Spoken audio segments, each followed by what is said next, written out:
This is my project Heart Failure Prediction using Microsoft Azure. In this, I have created two models to predict the death event in case of heart failure. One of the models is created using automated ML, and the other is a customized logistic regression model whose hyperparameters are tuned using HyperDrive. Next, we compare the performance of both these models and deploy the best performing model using Azure Container Instance. First, we set up our Azure development environment.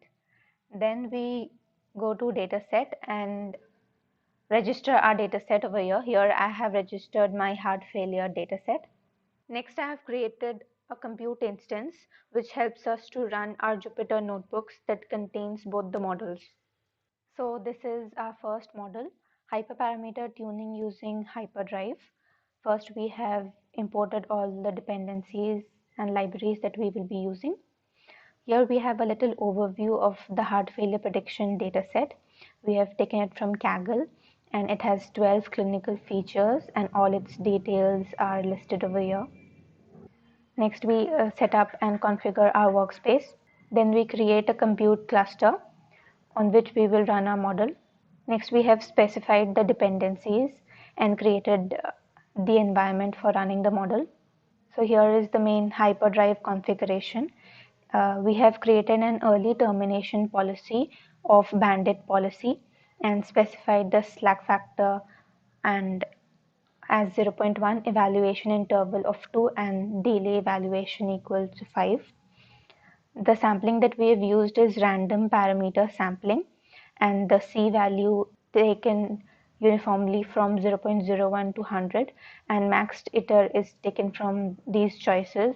Next, we have created the estimator and HyperDrive configuration. We have specified the compute target, the script, the environment that we have earlier specified sklearn. So the script over here is this train.py file. In this as well, we have first imported all the dependencies and libraries. Then we retrieve current run information from our Jupyter notebook. Then we go on to clean the data set, split the data into train and test sets. Then we add the arguments to the script. The model that we have used here is Logistic Regression Model, and then we tune its hyperparameters C and max iter values, and then fit it on our training data set. And then we calculate the accuracy from the test data set. The other HyperDrive configuration parameters are specified over here. These are the parameter sampling. The primary metric name will be accuracy, and metric goal is to maximize the accuracy. And the maximum total runs equals 25, and maximum concurrent runs equals 4. Specifying the termination policy and the estimator. Next, we submit our experiment. We can see the run details from here. The status of the run is completed, and these are the models that were trained. The best metric that we have received is 0.8. This graph shows HyperDrive run primary metric, which is accuracy. Here we can see a 2D scatter plot of the C and max iter values that were generated throughout the runs. Next, we sort out the best HyperDrive run with maximum value of primary metric, which is accuracy, and then save the model. Here we can see the status of the run is completed and the metrics that were retrieved are shown here. The next model that we have trained is the automated ML model. So here also first all the dependencies are imported. Next we configure our workspace. Then we load our data set. Next we split our data set into train data and test data. Then we create a compute cluster. Here the AutoML configuration is specified. So the parameters used here are number of cross validations equals 3 since our data set is quite small. The primary metric used is accuracy, and since we have limited compute resources, so the experiment is set to timeout after 30 minutes. The max concurrent iterations are set to 4, and our task is a binary classification type.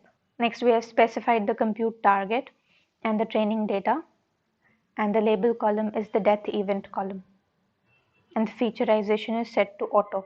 Next, we go on to submit our experiment. Here we can view the run details.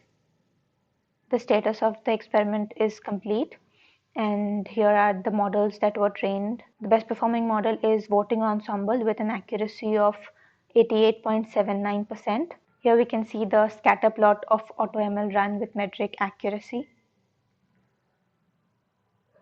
Here we can see all the algorithms in which our model was trained and its duration and the metric that was obtained.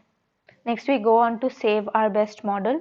Here we have our best run details, the run ID, run type, and the status complete. Here all the metrics of the best run are displayed. Finally, we go on to deploy our best performing model. Our best performing model here is our automated ML model, as it has accuracy higher than a hyperdrive run. So first we create an inference configuration and specify all the parameters. CPU cores equals 1, memory equals 1 GB, and authorization is enabled to true. Then we specify the inference configuration and all the other details. And here we can see the deployment is succeeded. Here we have set the application insights to true. Here we can see all the details. The state is healthy. This is the primary key, and the Swagger URI and the scoring URI. Finally, we send a request to the web service that is deployed to test it. So first we have created this JSON string which has two values taken out randomly from our test data. Then we go on to test our model using these two data values. We can see that the result obtained is 0 and 0, and the true values of these two data values were actually 0 and 0. So we can see that our model is performing very well. Here I have displayed the logs of the web service, and then finally we go on to delete our service and the compute clusters. Here we can see the status of the AutoML run is completed and the metrics are shown over here. Here we can see the model summary. The best algorithm name is voting ensemble and the accuracy is 88.79%, and the model is registered and also deployed. Here we can see the endpoints, which is basically the model that we have deployed, and the deployment status is healthy. The compute type used is ACI, Azure Container Instance, and here all the other details, the REST endpoint, the Swagger URL, and we can see that we have set the application insights enabled and the application insights URL. So from here we can see the server response time and the server requests.